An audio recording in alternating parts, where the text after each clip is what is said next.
push through because it could be windy on the day of the race. I'm here with my awesome GreenRunner, Priscilla. Hello. Priscilla is a fast marathon runner, and she has run this race so many times. We're going to get all the good stuff out of her in terms of what we should do and what we shouldn't do on this mile. Okay, so let's get started. All right, the infamous 20 to 21. Yep. As we turn up Sepulveda Boulevard. Or the wall. Yeah, or the wall. Yeah. They lovingly call it. Just before this point, you came uphill a little bit, but now it's still kind of gradually uphill. So, Priscilla, you have run this part of the race many times. I have. Tell us what it's like. So this will be my 13th year doing Wow. LA, and this is probably my least favorite mile. Okay. And why is that? It's not as scenic, but it's kind of the point where you have to think to yourself what you're doing the race for and just push hard. So you just have to really dig deep at mile 20 to 21 because you have a whole 10K left to go. Right. And this part is like gradually uphill too, Yeah, right? exactly. Like the whole thing. Exactly. So you're basically prepping to do a 10K for the rest of the race. Right. Okay, so 13. Why have you done so many?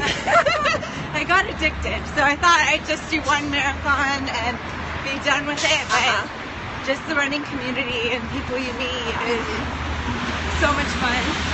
And just, I think accomplishing a goal for what you want to do and finishing it gives you a sense of accomplishment. So it kind of loops you in to do more races and meet more people. Right. So yeah, I really love this race though. The people make it amazing.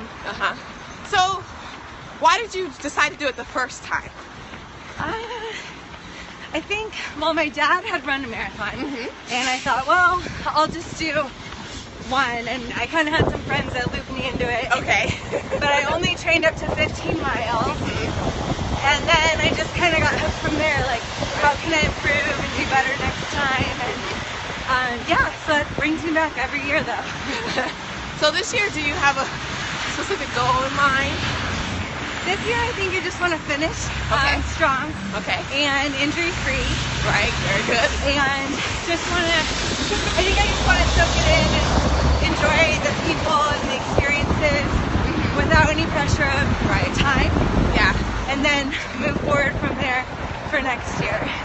Yeah, so we've seen you in the cute outfits out there. Yeah, I know. I need to think if I want to wear a tutu or what I'm going to do. That makes it more fun, right? Exactly. Okay, cool. And seeing all the people that dress up. I think there's always an Elvis or plenty of tutus to count through 26 miles. Okay, so since you have so much experience, we need to get the dirt.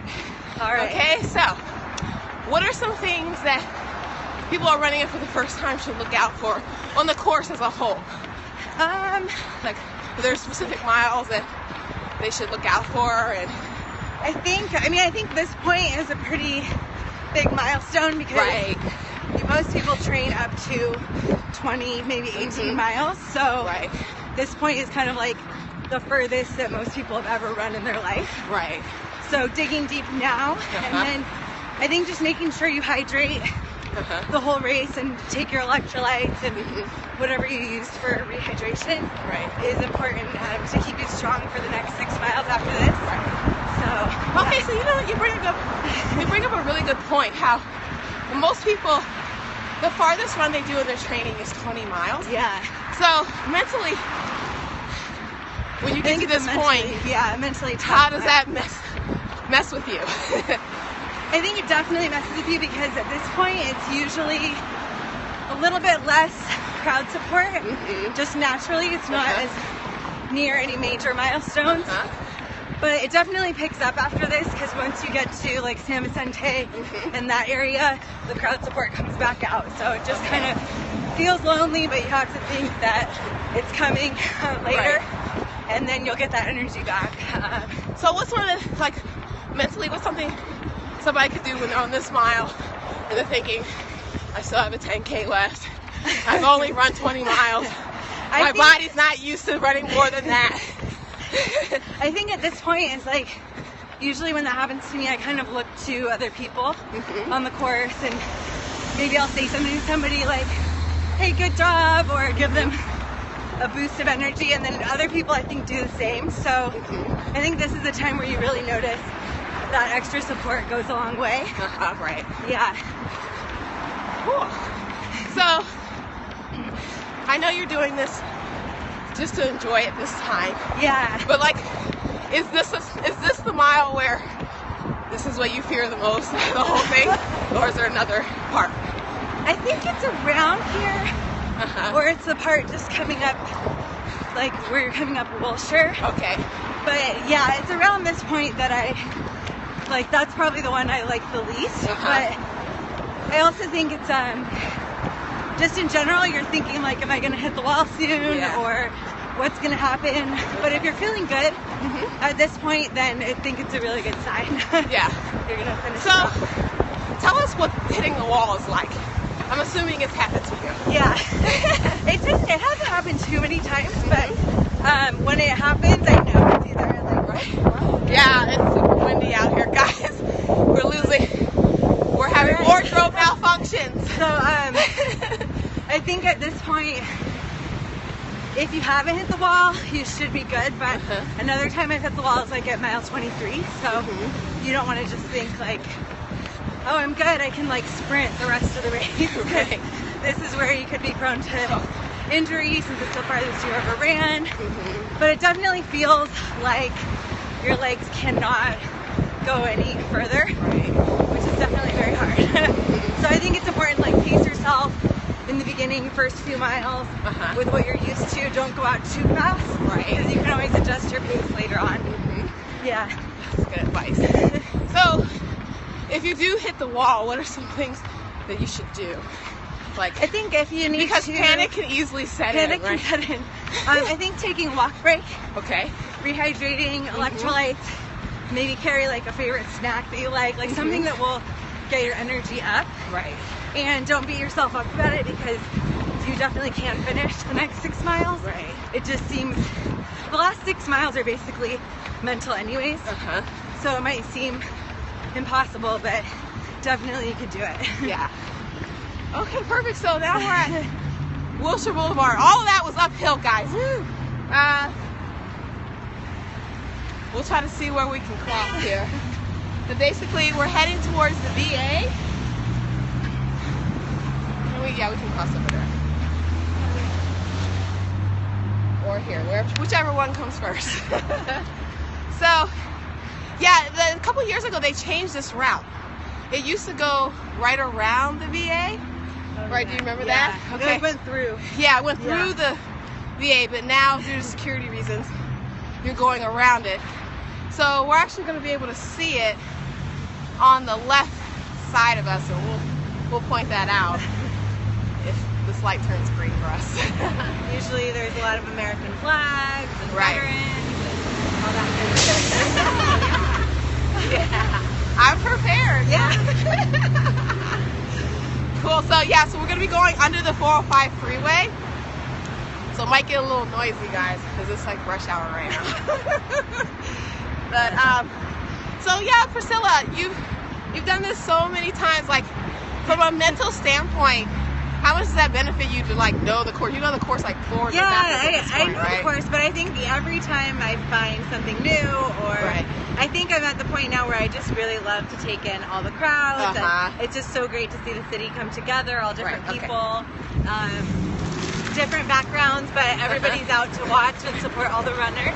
Right. So it's definitely fun, because running's pretty individual. I mean, unless you run with a group or something like that, but it's nice to be with a large group of people in the city. Right. Yeah. Okay, I told you guys it's going to get kind of noisy right here. We'll try to hurry up. With all the cars. Let's just get through here real quick. Hi. Okay.